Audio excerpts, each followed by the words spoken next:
Temperature control. We humans are better at it than most beings. Hey, hi, I'm Angel. Thanks for stopping by for another green thought from the greenhouse. Most plants have an optimal, in fact, pretty much all life has a fairly narrow range of temperature that it thrives in the most.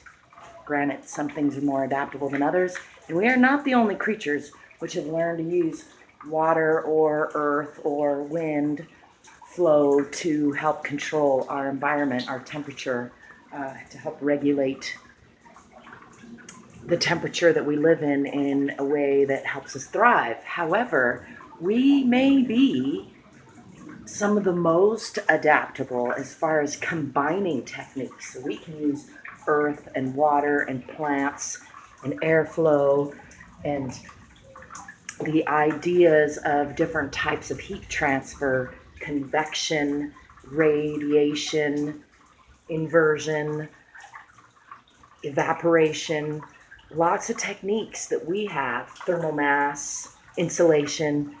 We can use all these in combination to control the temperature of our environment and keep the environment that we're in the range in which we thrive when we set our minds to it. Of course, some people still die from exposure, still die from too hot, too cold. Plenty of humans living in unideal temperatures. However, one of my passions is helping to learn and educate others as I learn about the methods of architecture using passive temperature control and active temperature control. However, I'm especially enamored with passive temperature control because if you build a building right, if you set it up right with the right thermal mass and insulation and airflow, then you can really get an environment that's maintaining an ideal temperature for you to thrive, for humans and other beings to thrive within, with very little, if any, extra utility added to the system. And then, of course, we know ways to add utilities in the way, in the way of coolers and heaters and burning and evaporating, all those kind of things, which can be more active or less active depending on how they're set up. Anyway, I think it's a underappreciated talent that we humans have to control the temperature of our environment and the moisture. But I would like to see us humans being a little more mindful of that as we jump into the next phase of what we are currently calling climate change, which I would like to just call evolution. As we continue on with our own evolution, I think we're in a good place to explore different methods of temperature control, passive and active, and to appreciate how much control we can take over our own environment, and to appreciate that there's an ideal temperature range. There's not just one ideal temperature for all humans. However, in general, we do the best right around 65 to 75 degrees. We can do fine down into the 40s, even below, and we can do fine up into the 90s, even higher.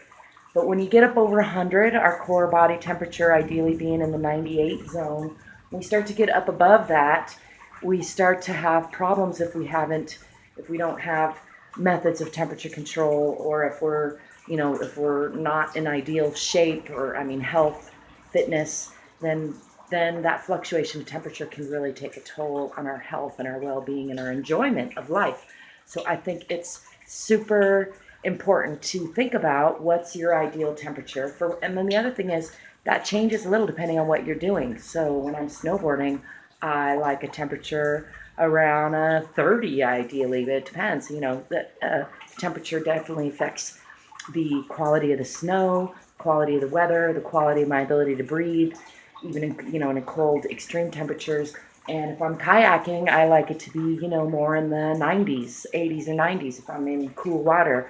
In any case, if I'm working outside and it's hot, I need to then wet my shirt or create some kind of alternative cooling method where shade get some evaporative cooling if I don't have enough sweat to keep up with that, and maybe change my schedule as I have recently to do more things in the morning and at night, and or more outdoor things in the morning and night when it's super hot out, and more indoor things when it's and they got that backwards. You know what I mean? More of the indoor things in temperature controlled environments when it's too hot or too cold outside to do those outside things.